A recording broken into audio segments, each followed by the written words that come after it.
Hello students, आप सभी का स्वागत है टू जेड स्टडी चैनल में। आज वर्ब की फॉर्म्स जैसे हैव के फॉर्म्स और उनके अलग अलग प्रयोग, डिफरेंट यूजेस जो हैं उनको सीखेंगे। देखो वैसे स्टूडेंट्स आप लोगों ने हैव यानी हैव के सभी फॉर्म्स यानी हैव, हैज और हैड इन सभी फॉर्म्स को इसके पहले भी कई बार आप यूज कर चुके हैं, कई बार आप इसके बारे में सीख चुके हैं। परंतु इसके और अलग प्रयोग कौन कौन से हैं और इसका किस प्रकार से प्रयोग किया जा सकता है और उसका उस प्रयोग में उसका मीनिंग क्या है, उसका भाव क्या है, उस चीज़ को शायद ना देखा हो ना पढ़ा हो। तो इसमें एक विशेष यूज को जानेंगे।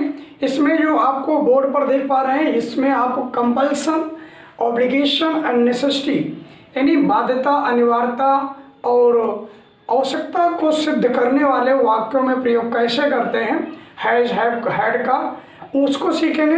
परंतु इसके पहले बता दूं, जैसे कि आप लोगों ने परफेक्ट टेंसेस होते हैं यानी प्रेजेंट का परफेक्ट हो या पास्ट का परफेक्ट या फ्यूचर का परफेक्ट, उन सभी में आपने हैज, हैव, हैड का यूज सीखा है।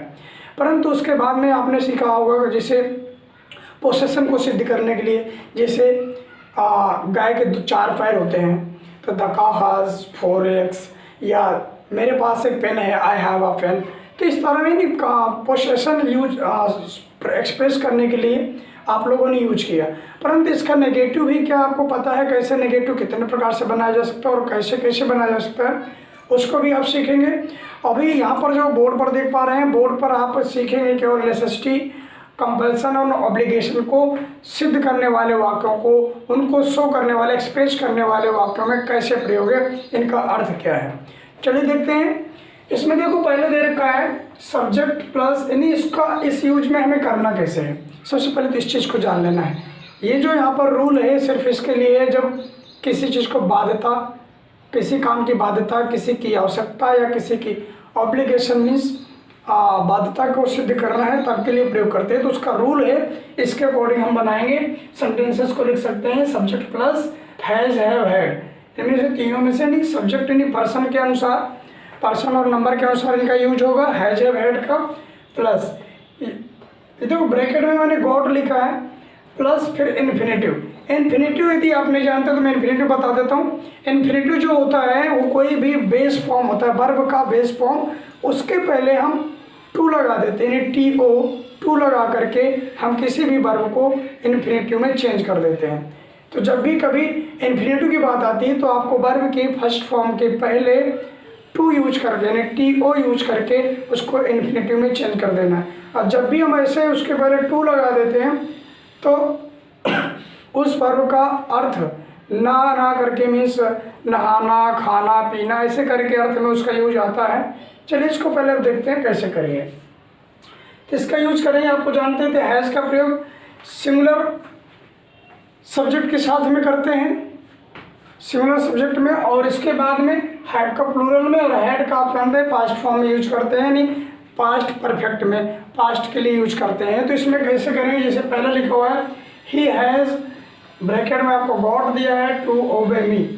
यहाँ पर यदि गॉड का मीन्स सिर्फ अर्थ यहाँ पर सेंस ये जब हमें एम्फसाइज करना है यानी जोर देना है किसी चीज़ के लिए, तब वहाँ पर हम गॉड का यूज कर सकते हैं। अदरवाइज इसका कोई स्पेसिफिक यूज नहीं है। आप इसको गॉड को ना भी लिखें तो भी आपका अर्थ ये वही रहेगा जो गॉड के साथ में है। गॉड के साथ में क्या अर्थ दे रहा है, he has got to obey मी। इसका अर्थ ये हुआ कि उसे मेरी आज्ञा का पालन करना ही पड़ता है। He has got to obey me, उसे मेरी आज्ञा का पालन करना ही पड़ता है। यहाँ पर गॉड भी नहीं लगाएंगे तो भी कर दी हुई है, he has to obey me, उसे मेरी आज्ञा का पालन करना ही पड़ता है।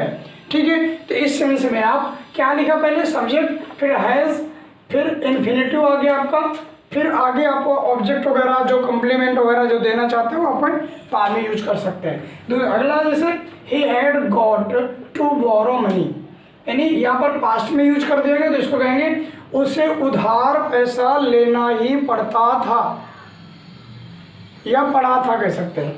नहीं, he had got to borrow money, उसे पैसा उधार ही लेना पड़ा था।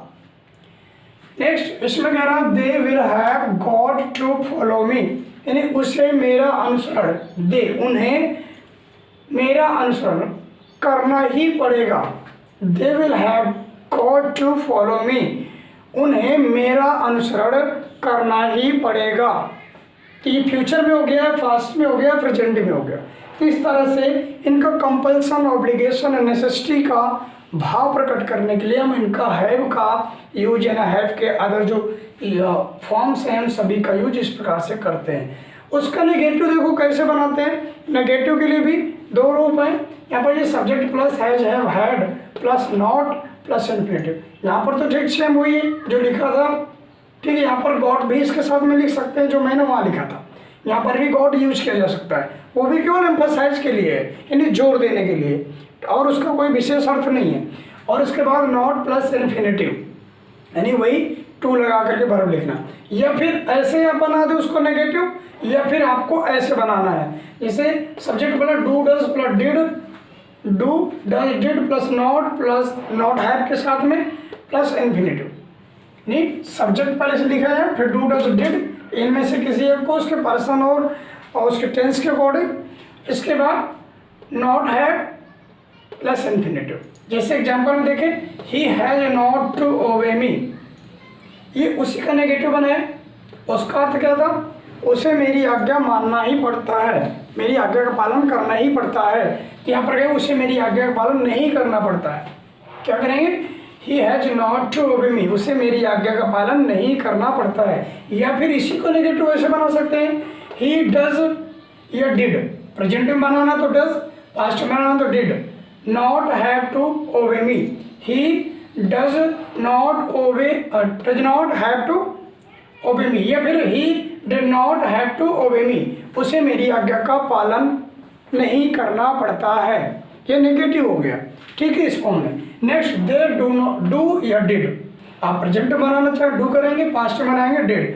तो they do not have to follow me, उन्हें मेरा अनुसरण नहीं करना पड़ता है, उन्हें मेरा अनुसरण नहीं करना पड़ता है।